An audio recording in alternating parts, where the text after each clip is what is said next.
Hey YouTubians, it's Tony here from We Try Anything. Channel likes to try anything, so you don't have to. Here we have yet another Casio from the Casio range, and this one being the Casio AEQ-110.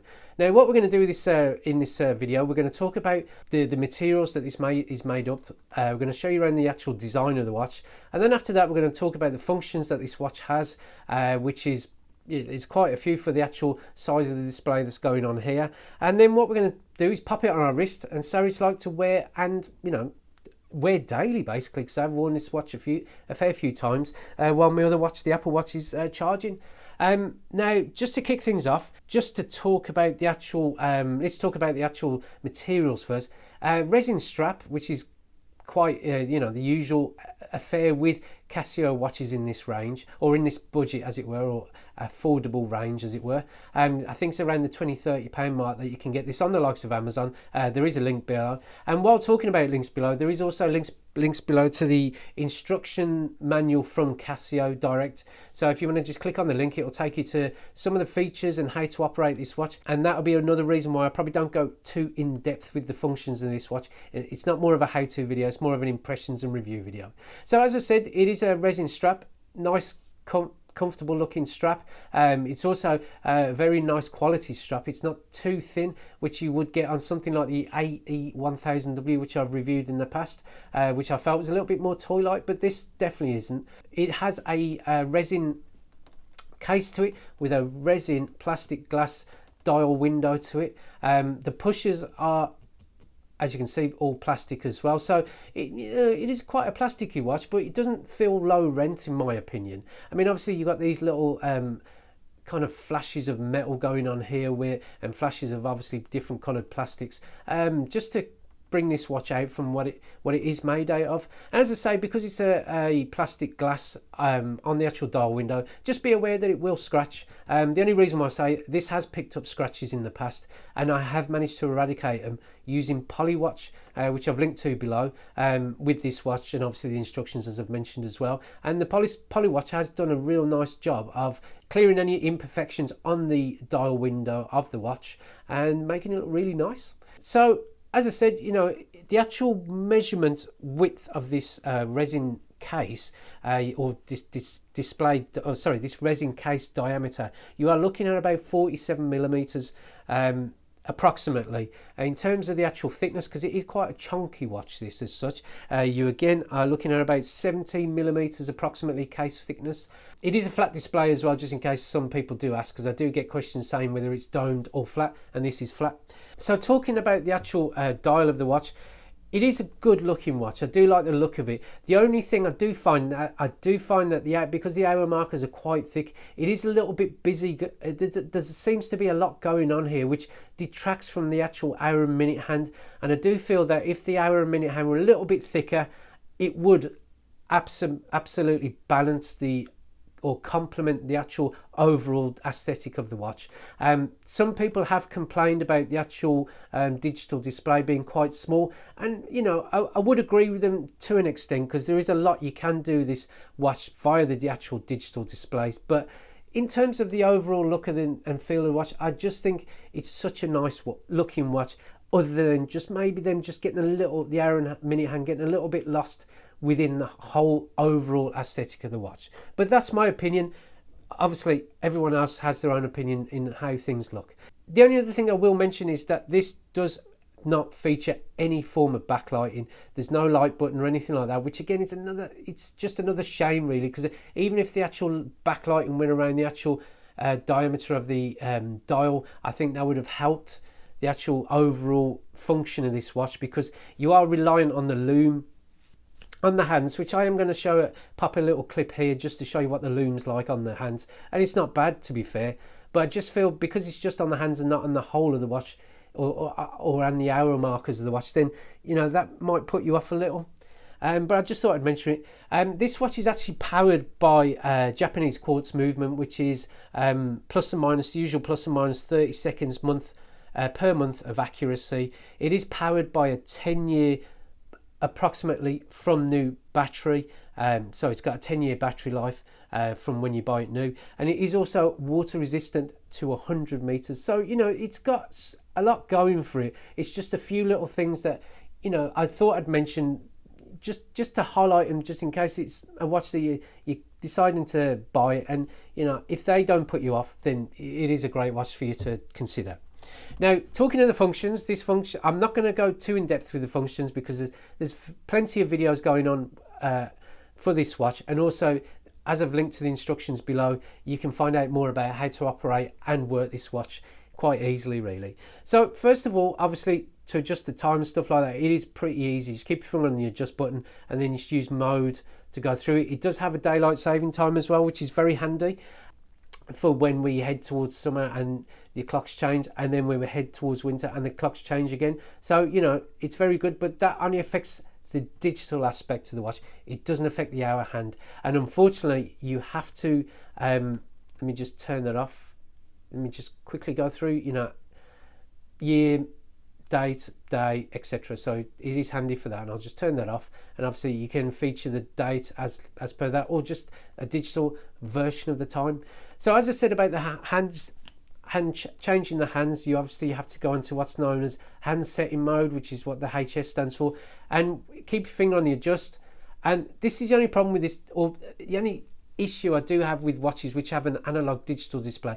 I do wish that Casio would tie up the actual hour and minute hand movement with the digital, because you just try and get it that accurate to what the actual digital aspect of the watch says. It can get a bit annoying. And also the other thing with this watch, you've got to keep your finger pressed down on the set button to move the minute hand, which then moves the hour hand respectively. And it does take a while.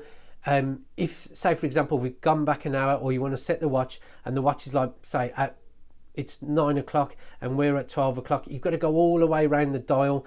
It takes a while, and obviously if your pushes are quite resistant to you pushing, you know, it is a little bit cumbersome, really. And the other thing as well I would mention about the actual changing of the time, you can't go backwards on the actual analog aspect of the watch, which is, I just think that it should be easy. I mean, again, I'm no watchmaker, but in theory, I can't see why they can't just program that into the watch where you can go backwards as well as forward.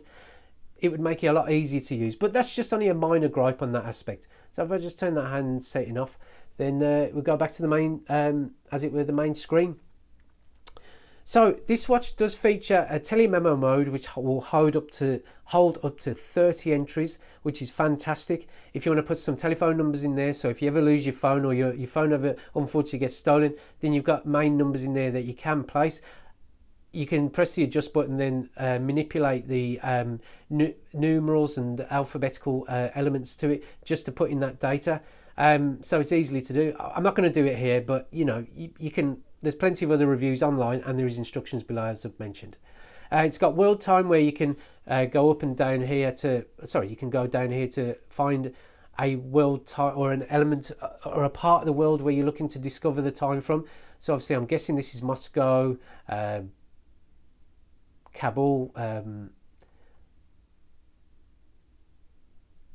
Bangkok, Hong Kong and stuff like that, Tokyo, Adelaide, Sydney.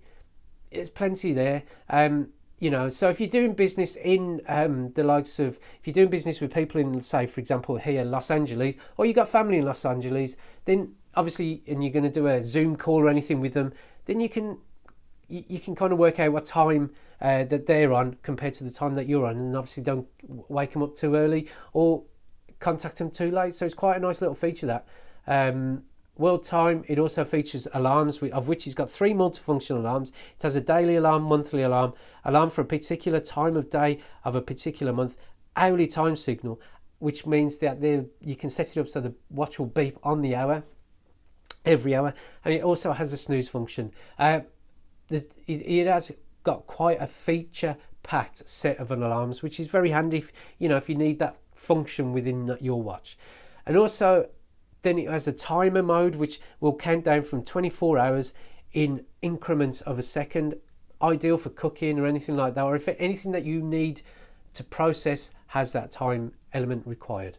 And then finally, it has a stopwatch, which will go up to 24 hours, measuring in 1/100th of a second, and also it does have measuring modes like elapsed time, split times, and that thing really, which is really handy if you are, if you're into your fitness or if you're measuring an amount of time, then this watch does have that feature as well, making it, you know, like an attractive watch to have these little features going on.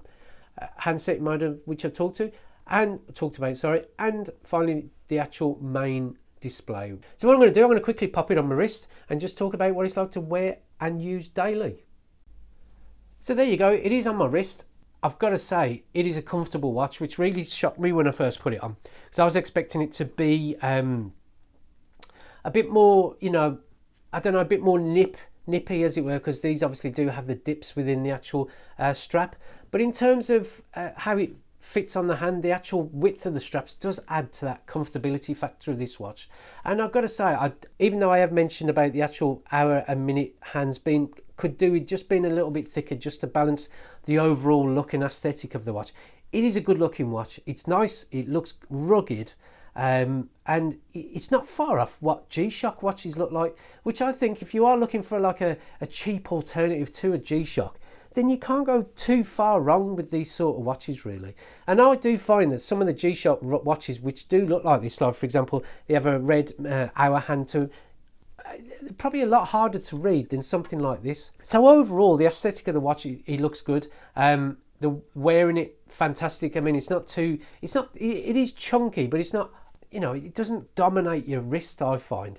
And also when you if you're looking, it does just a little, but I don't find it uncomfortable. And obviously when you put anything over it, you know it's there, but it's not uncomfortable knowing it's there. And in terms of, obviously, I'm not sure if I've mentioned this, in terms of how it stacks up against a Casio or another watch as such, just to give you an idea of the actual size of this watch, this is a Casio F91W, which is quite an iconic Casio, which can be got. And, you know, obviously you can see the difference in the size compared to the actual F91W. And I mean, that's not my favourite watch in the actual collection that I've got, or the watches that I've featured on this channel, just because I find it a bit too small. But in terms of this watch, which is on the other side of the spectrum, being 47mm, no, it's not bad at all. It does feel quite comfortable. And as I said, I do feel that the actual width of the strap does help in that aspect. So overall, would I consider, knowing what I know now and wearing it daily, would I consider this watch? I would do.